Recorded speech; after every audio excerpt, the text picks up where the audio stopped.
Aikari hamwe na anyitite miruhonge-inĩ rwa gĩthomo mokĩte hamwe itũra-inĩ rĩa Intershat mwena wa Kajiado nĩguo kũhingũra tabarĩra ya waki wa thukuru mwena ũcio.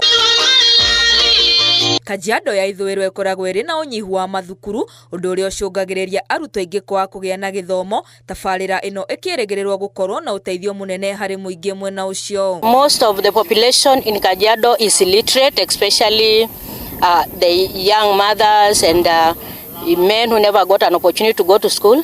So the community center and the TVET is going to give them an opportunity or a second chance to realize those skills. Thukuru ũyũ ũrĩa ũrakwo nĩ gĩkundi gĩtarĩ gĩa gĩthirikari kuma bũrũri wa Ngeretha ũtanyĩtwo kũhe arutwo gĩthomo hatarĩ marĩhi, naho aciari magĩa na kamweke ga kũgĩa na kothi itiganĩte. And we came up with a bigger plan for the charity. We formed together with Kenya, and we felt that we could help people beyond school to learn skills and help them develop brighter futures.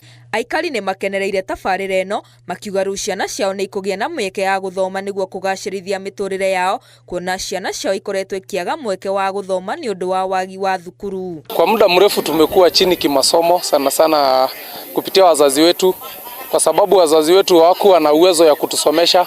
Nimesikia wazee wengine wakianza kusema ikifungulio they are ready to kuja kujua kuhesabu 1 plus 1, wajue 1 2 plus 2 ni 4, hata wajue kuhesabu pesa.